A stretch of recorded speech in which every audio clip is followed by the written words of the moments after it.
Aksi unjuk rasa mengecam tindakan Presiden Prancis Emmanuel Macron kembali digelar di depan gedung Kedutaan Prancis Jakarta Pusat Jumat siang. Massa mendesak Presiden Prancis Emmanuel Macron segera meminta maaf kepada umat Islam dunia.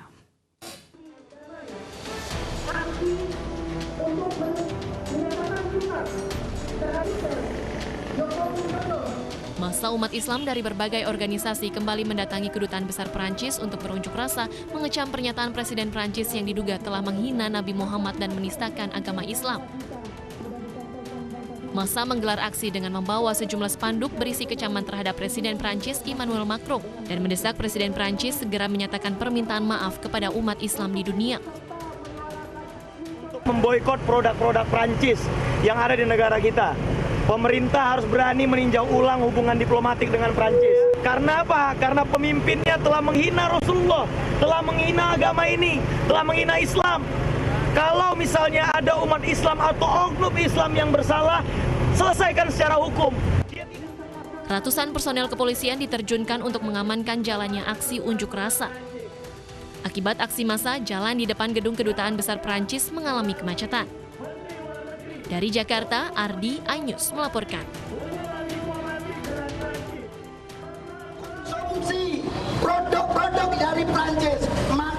Inilah aksi massa dari Solidaritas Bela Rasulullah yang berlangsung di Gedung Gerahadi Surabaya siang tadi. Massa mengutuk tindakan Presiden Prancis Emmanuel Macron karena telah menghina Nabi dan menistakan agama Islam. Dalam aksi ini, massa menyerukan pemboikotan terhadap produk Prancis.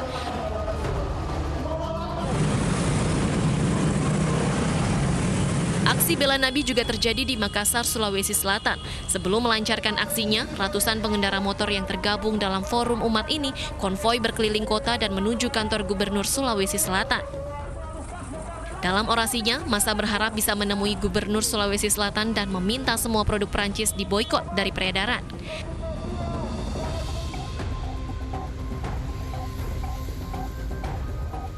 Sementara di Lampung, sebuah toko swalayan memboikot produk Prancis dari etalase penjualan. Aksi ini sebagai bentuk nyata protes dan kecaman dari pemilik swalayan terhadap Prancis. Tim Liputan iNews melaporkan. Presiden Joko Widodo akan menganugerahkan Bintang Mahaputra kepada mantan Panglima TNI Gatot Nurmantio pada 11 November 2020.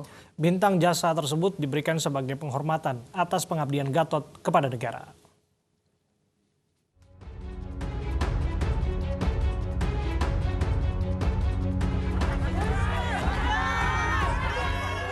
Presiden Joko Widodo akan menganugerahkan Bintang Mahaputra kepada mantan Panglima TNI Jenderal Purnawirawan Gatot Nurmantio.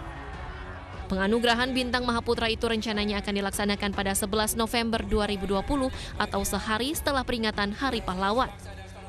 Menurut Menko Polhukam Mahfud MD, pemberian tanda bintang kehormatan kepada Gatot Nurmantio sama seperti halnya kepada menteri lain, yakni sebagai penghormatan atas pengabdian kepada negara sebagai anggota kabinet.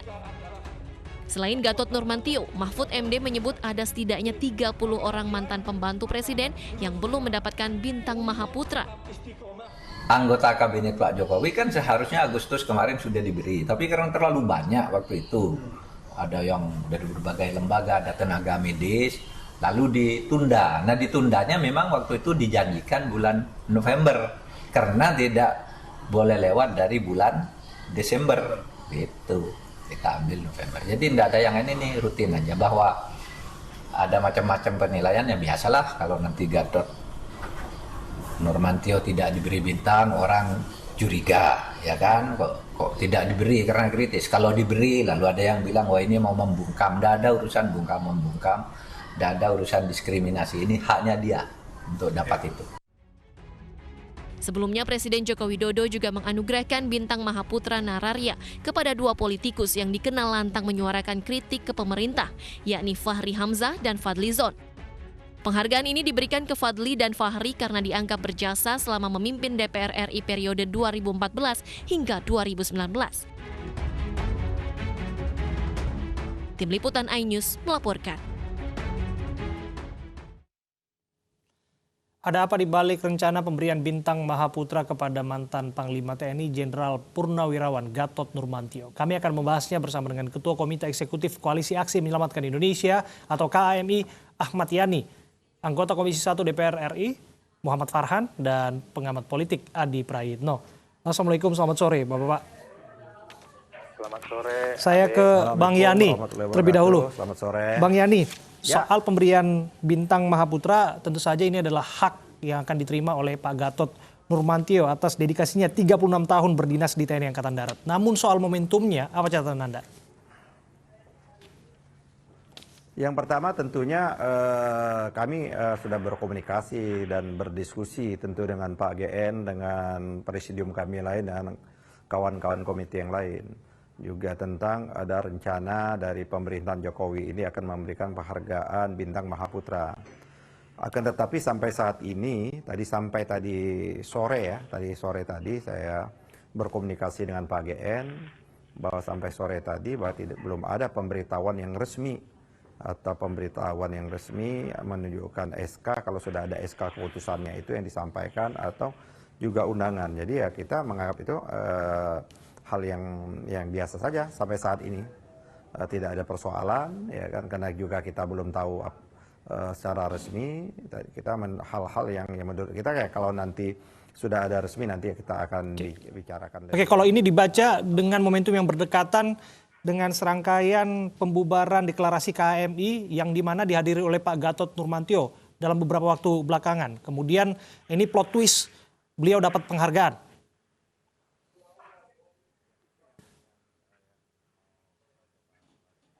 Sesungguhnya ya seperti itu, bahwa dalam beberapa waktu yang lalu, waktu yang sangat dekat adalah deklarasi kami di Jambi ya kan, dengan secara virtual ya kan, yang dilakukan oleh kami, jejaring kita tentunya, jaring kita kami di Jambi tersebut ya. Pada waktu Pak Gatot ingin menyampaikan sambutan ya, acara itu dibubarkan dengan alasan COVID dan lain sebagainya seperti itu.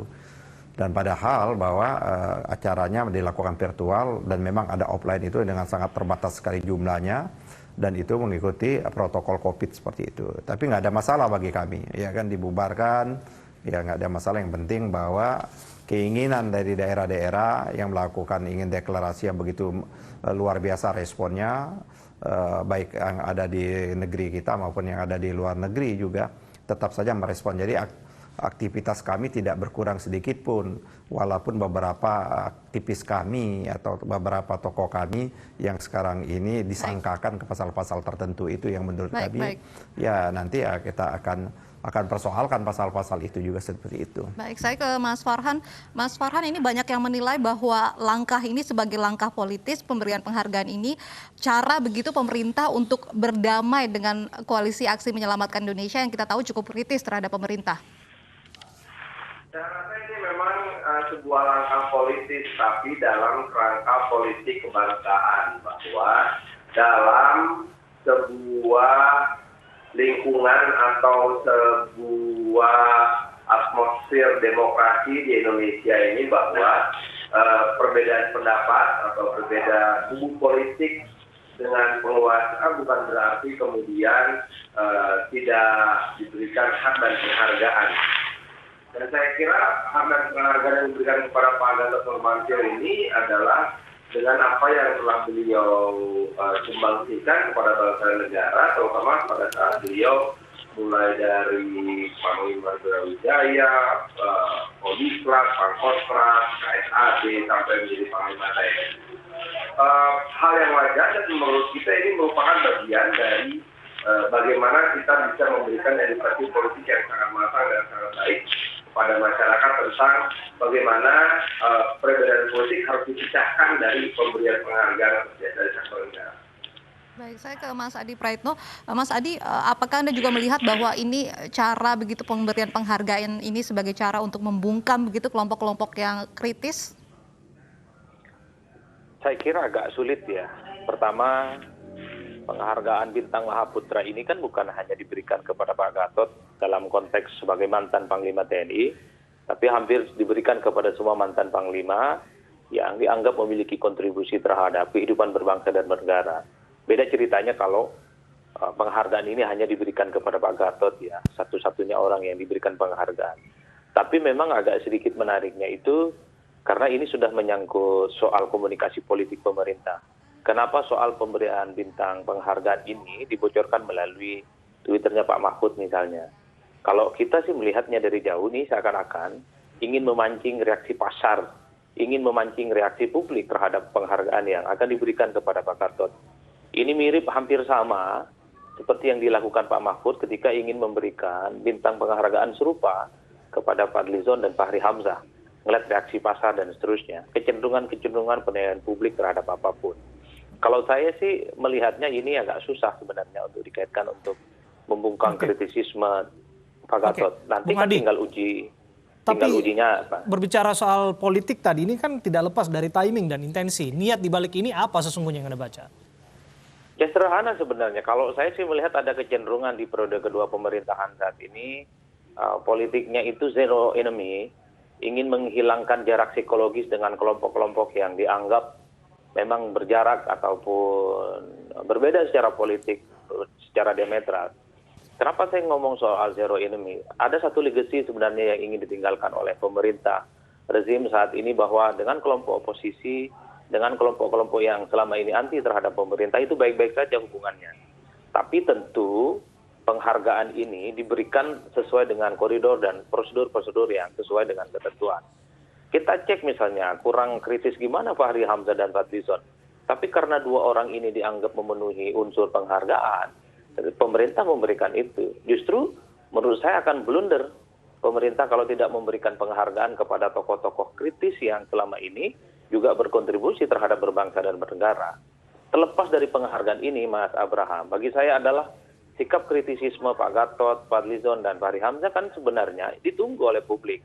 Jangan sampai penghargaan ini semacam alat tawar gitu ya untuk meredam aksi-aksi dan protes mereka yang cukup kritis terhadap pemerintah. Tetaplah kritis, toh penghargaan ini adalah penghargaan yang biasa-biasa saja bagi orang yang dianggap berjasa bagi bangsa dan bernegara. Baik, Mas Farhan, tanggapan Anda. Terakhir begini Mas Abraham, kalau memang Pak Gatot merasa tidak pantas untuk menerima penghargaan ini, ya nggak usah diterima.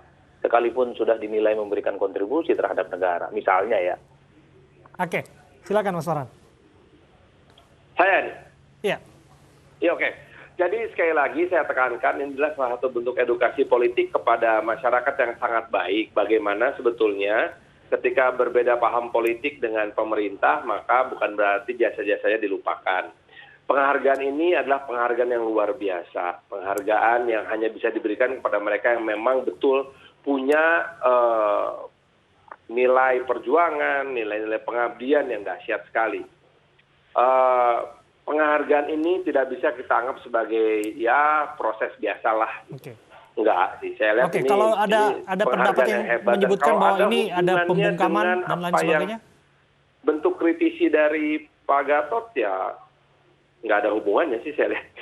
Kalau Pak Gatot mau tetap kritis ya silahkan, boleh-boleh aja.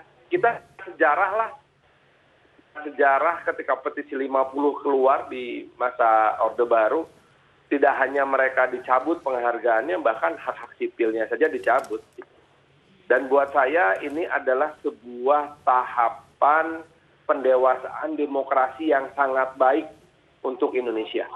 Baik. Saya ke Bang Yani, apakah nantinya penghargaan ini akan mengubah begitu sikap Gatot, bahkan sikap kami yang sebelumnya kritis menjadi lebih lembut ke pemerintah? Yang pertama tentunya pandangan dan pikiran kami itu kan bukan berpandangan berdasarkan subjektivitas masing-masing. Pandangan, pikiran, dan pendapat kami itu telah dituangkan berdasarkan diskusi, berdasarkan data-data dan fakta-fakta yang ada seperti itu. Contoh pandangan kita bagaimana kita melihat kondisi ekonomi pada hari ini. Dan jauh-jauh hari kita sudah menyatakan bahwa ekonomi kita mengalami blunding atau berdarah. Bahkan baru sekarang pemerintah melalui Menteri Keuangan, Ibu Sri Mulyani menyatakan adalah kita defisit kita jauh-jauh hari. Bahkan kita menyatakan kondisi ekonomi kita bukan hanya defisit, sekarang sudah mengalami represi, ya kan, resesi dan bahkan mengalami pembekuan dan sebagainya. Begitu juga kita menyoroti dalam konteks penegakan hukum dan pembentukan hukum. Satu di antaranya kan yang rame sampai saat ini kan hanya undang-undang yang rame sudah dibentuk, sudah disahkan, yang masih mendapat daya tolak yang begitu luar biasa, ya kan, dari hampir seluruh wilayah Indonesia ini, undang-undang omnibus seperti itu. Proses penegakan hukum juga seperti itu, sama-sama kita melihat dan sama-sama kita rasakan seperti itu.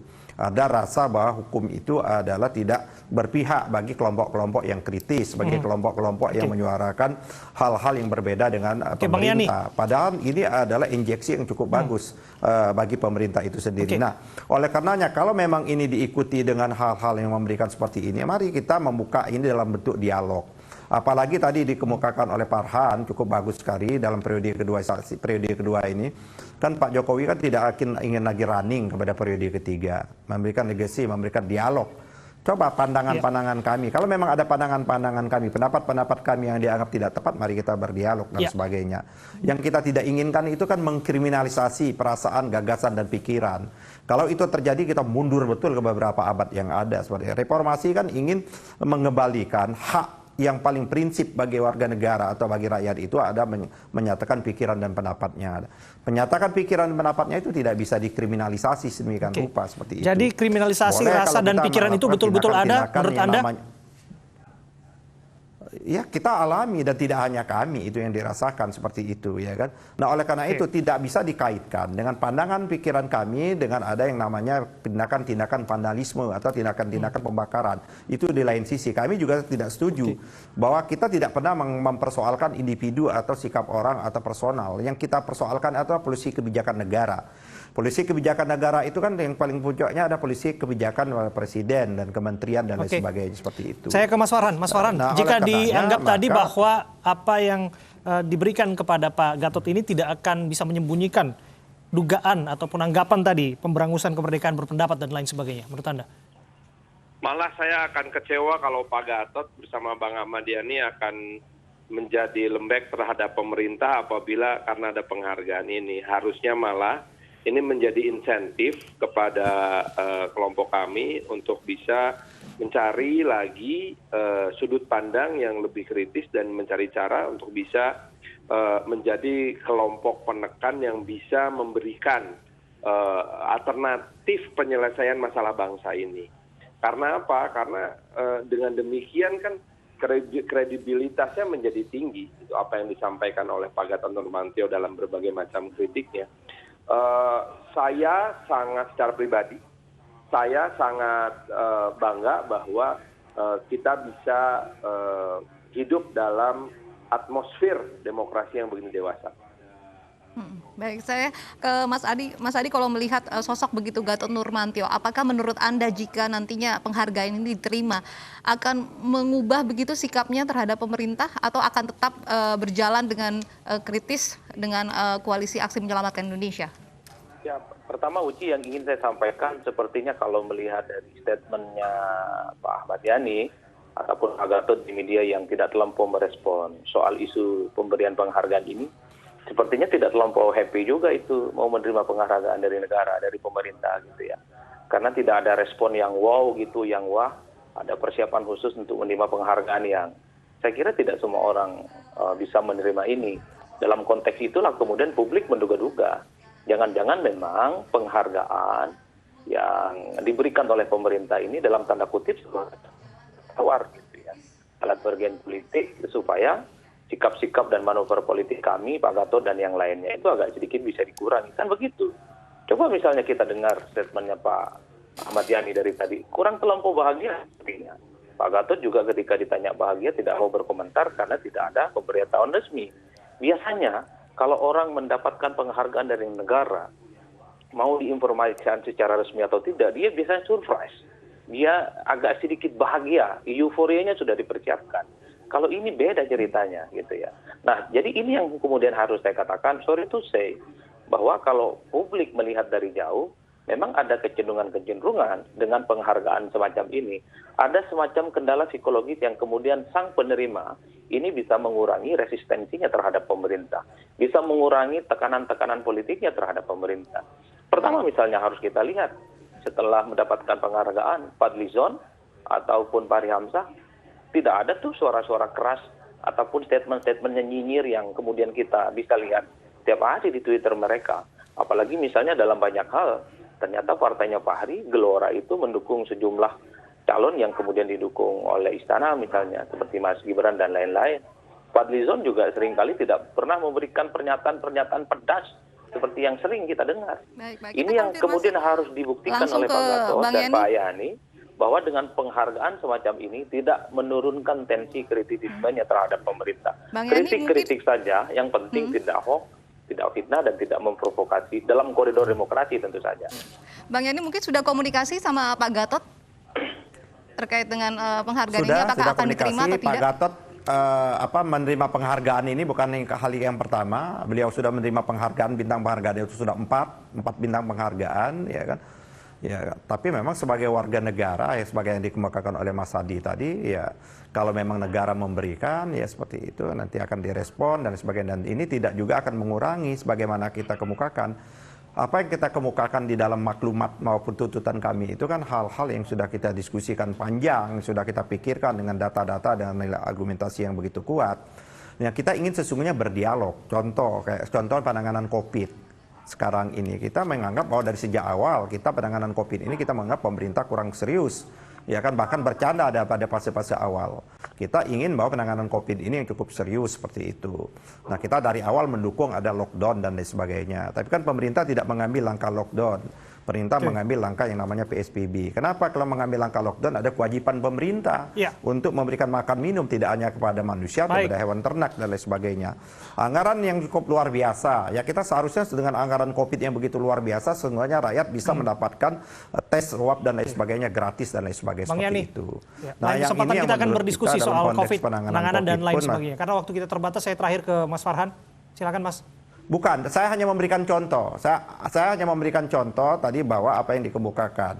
Bahwa apa yang kita kemukakan itu bukan hal kena persoalan sentimen, ada persoalan iri, atau ada post power syndrome yang lain sebagainya, yang tidak punya jabatan lagi, atau orang-orang yang nganggur. Bahwa itu adalah ide dalam koalisi aksi menyelamatkan Indonesia. Kami ini ada juga anggota DPD yang masih aktif. Ada guru besar yang masih aktif dan lain sebagainya. Seperti itu. Jadi tidak ada persoalan post-power syndrome, ada tidak mendapat jabatan dan sebagainya. Bukan itu persoalan. Bahwa kami memang bersama-sama dengan kawan-kawan ini dengan pikiran untuk menyelamatkan bangsa. Nah, Pak Gatot sebagai purnawirawan, kerangka dia untuk menyelamatkan berpikir bangsa itu melalui namanya kita paham, kita sama-sama paham. 36 tahun beliau berdinas, saat ini sedang aktif dalam satu entitas dengan Anda di KMI. Nah, terakhir soal kemerdekaan berpendapat, saya silahkan berpendapat lah, Mas Farhan. Kemerdekaan berpendapat dijamin, tidak ada yang memasalahkan sama sekali. Tidak ada kriminalisasi. Saya termasuk orang yang secara pribadi, baik dalam posisinya sebagai warga negara Indonesia ataupun sekarang mendapatkan tugas di DPR RI, saya menentang yang namanya kriminalisasi karena kebebasan berpendapat.